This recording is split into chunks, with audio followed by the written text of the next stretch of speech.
Ayurveda insights या माझ्या नवीन YouTube चॅनेलमध्ये आपण BMSच्या फर्स्ट इयर प्रोफेशनल्स करता काही आयुर्वेदाच्या संकल्पना, सिद्धांत, दर्शनं ही सोपी करून सांगण्याचा प्रयत्न करत आहोत, जेणेकरून या मुलांना अभ्यासाला मदत होईल.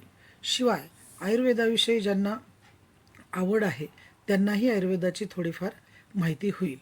त्यानुसार हा आयुर्वेदा इन्साइट्स हा चॅनल तुम्ही नक्की पहा. त्यातील विचार आवडले तर लाईक करा, कमेंट करा आणि शेअर करायला विसरू नका. वेलकम माय फ्रेंड्स. प्रथम वर्ष पदार्थ विज्ञान BMS करता फर्स्ट टर्मसाठी सिद्धांत निरूपण हे एक प्रकरण अभ्यासासाठी आहे. आपण आज त्याविषयी काही माहिती घेऊयात. आता सिद्धांत निरूपण यामध्ये आपण आधी त्याची व्याख्या पाहूयात. सिद्धांतो नाम स यः परीक्षैक बहुविधम परीक्ष हेतुभिः च साधयित्वा स्थाप्यते निर्णयः. चरक विमानस्थान 8/37. अनेक परीक्षक विद्वानांनी अनेक प्रकारे विविध प्रमाणांच्या सहाय्याने परीक्षा विषयाचे परीक्षण करून तसेच हेतूंच्या सहाय्याने एखादा विषय सिद्ध करून जो निश्चित असा निर्णय स्थापित केला जातो त्या निर्णयास सिद्धांत असे म्हणतात. आता हे सिद्धांत मुख्यतः 4 प्रकारचे असतात. सर्वतंत्र सिद्धांत, प्रतितंत्र सिद्धांत, अधिकरण सिद्धांत आणि अभ्युपगम सिद्धांत. त्यासाठी हा संस्कृत श्लोक दिलेला आहे की 6 चतुर्विधा म्हणजे ते 4 प्रकारचे आहेत. सर्वतंत्र सिद्धांत, प्रतितंत्र सिद्धांत, अधिकरण सिद्धांत, अभ्युपगम सिद्धांत चहा इति. आता हे सर्व प्रकार आपण सविस्तर पाहू. पहिला आहे सर्वतंत्र सिद्धांत. तत्र सर्वतंत्र सिद्धांतो नाम तस्मिन् सर्व तस्मिन् तंत्रे तत्तत् प्रसिद्धं यथा सन्ति निदानानि सन्ति व्याधयः सन्ति सिद्धी उपायाः साध्यानाम इति. चरक विमानस्थान 8वा अध्याय 37वा श्लोक. अर्थात जो सिद्धांत सर्व शास्त्रात किंवा तंत्रात प्रसिद्ध आहे त्याला सर्वतंत्र सिद्धांत असे म्हणतात. थोडक्यात काय की सर्वांना मान्य होईल असा सिद्धांत. उदाहरणार्थ रोगांची कारणे, रोग व साध्य रोगांचे उपाय यांच्याविषयी सर्व शास्त्रांमध्ये एकच सिद्धांत आहे, कुठलेही मतमतांतर नाही. आता प्रतितंत्र सिद्धांत म्हणजे काय की तत्र प्रतितंत्र सिद्धांतो नाम तस्मिन् एकैष्मस्तस्त्रे तत्तत् प्रसिद्धं यथा अन्यत्र अष्टौ रसाः षडत्र पंचेंद्रियान्यत्र षडींद्रियान्यत्र तंत्रे. चरक विमानस्थान 8वा अध्याय श्लोक 37वा. अर्थात जो सिद्धांत एका शास्त्रात किंवा तंत्रात प्रसिद्ध आहे परंतु अन्य शास्त्रात मान्य नसेल तर त्या सिद्धांताला प्रतितंत्र सिद्धांत असे म्हणतात. याचा अर्थ रससंख्येविषयी मतभिन्नता आहे. प्रत्येकाने वेगवेगळी संख्या सांगितलेली आहे. आता आपण उदाहरण पाहू. पहिलं उदाहरण आहे की चरकांनी मधुरादी 6 रस सांगितले आहेत, तर धामरगाव ऋषींनी धामरगाव तंत्रात क्षार आणि अव्यक्त धरून 8 रसांचे वर्णन केले आहे. हाच प्रतितंत्र सिद्धांत होय.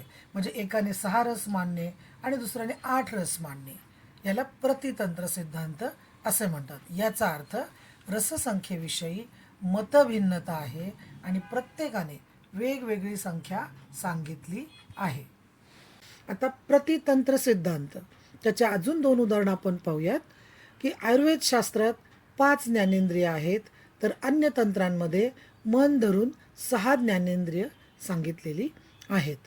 तिसऱ्या उदाहरणात आचार्य चरक यांच्यानुसार विपाक 3 प्रकारचा आहे, तर आचार्य सुश्रुत यांच्यानुसार तो 2च प्रकारचा आहे.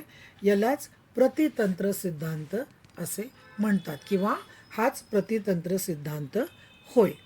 आता आपण अधिकरण सिद्धांत म्हणजे काय ते पाहूया की अधिकरण सिद्धांतो नाम सहा यस्मिन् अधिकरणे प्रस्तूयमाने सिद्धान्य अनन्य अप्पि अधिकरणानि भवन्ति यथा न मुक्त कर्मानुबन्धिकं कृते निस्पृहत्वात् इति प्रस्तुते सिद्धाः कर्मफलमोक्ष पुरुष प्रत्यभावा भवन्ति. चरक विमानस्थान अध्याय 8 श्लोक 37. जेव्हा एखाद्या विषयाचे वर्णन करताना त्याच्याशी संबंधित असलेला दुसरा अन्य सिद्ध विषय त्याचबरोबर सांगणे याला अधिकरण सिद्धांत असे म्हणतात. उदाहरणार्थ, पहिलं उदाहरण असं आहे की मुक्त झालेला पुरुष कोणतेही शुभ अशुभ फल देणारे कर्म करत नाही, कारण तो निस्पृह असतो. हे सांगण्याने कर्मफल, मोक्ष, पुरुष आणि पुनर्जन्म हे स्वयंसिद्ध आहेत हे सिद्ध होते. तर दुसऱ्या उदाहरणात हितकारक आयु कोणती असे सांगितले असताना अहितकर काय हे वेगळे सांगावे लागत नाही, तर त्याच्या विरुद्ध असेल ते अहितकर असा सरळ अर्थ होतो. उदाहरण 3 की ऋतुसंधिकालचर्या जेव्हा सांगितली जाते की तेव्हा त्यातून असेही अर्थ निघतात की एक ऋतू संपतो आणि दुसरा ऋतू सुरू होतो. तसेच एका ऋतूची ऋतुचर्या दुसऱ्या ऋतुचर्यापेक्षा वेगळी असते आणि दोन्ही ऋतूंहून ही ऋतुसंधी कालचर्या भिन्न असते हे त्यातून आपोआप कळते. आता अभ्युपगम सिद्धांत हा चौथा सिद्धांत आहे. आता त्याच्याविषयी पहा. अभ्युपगम सिद्धांतो नाम स यः अर्थम सिद्धम परीक्षितम अनुपदिष्टम हेतुकम वा वादकाले अभ्युपगच्छति भिषजः तद यथा द्रव्यं प्रधानमिति कृत्वा वक्षामः, गुणं प्रधानमिति कृत्वा वक्षामः, वीर्यं प्रधानमिति कृत्वा वक्षामः इति एवं आदि. चरक विमानस्थान अध्याय 8 श्लोक 37. अप्रसिद्ध, अपरीक्षित, अप्रमाणित आणि अहेतुक विषयाला वैद्य लोक वादविवादाच्या वेळी मान्यता देतात किंवा स्वीकार करतात, त्याला अभ्युपगम सिद्धांत असे म्हणतात. उदाहरण 1.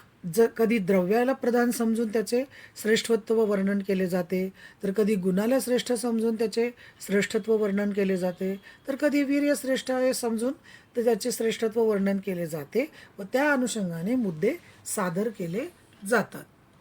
उदाहरण 2.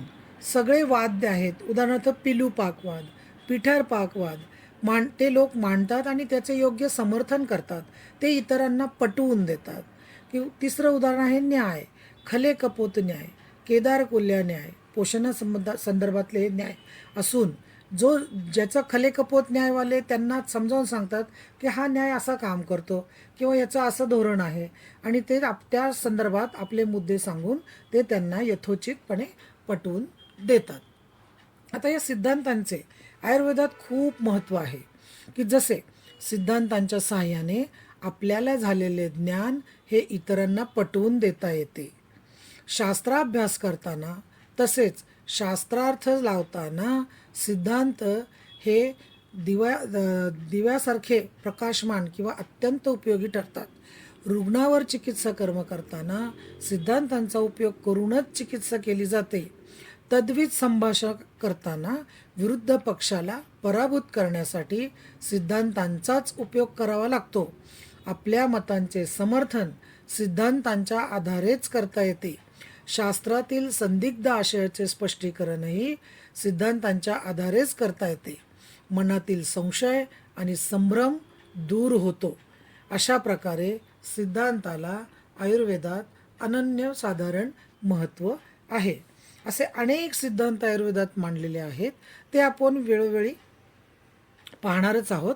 पण सध्या सिद्धांत आणि त्याचे प्रकार एवढे आपणास समजले तरी ह्या लेक्चरमध्ये एवढे पुरेसे आहे. आपणास हे कसे वाटले लेक्चर मला जरूर कळवावे. लाईक, कमेंट आणि शेअरही करावे.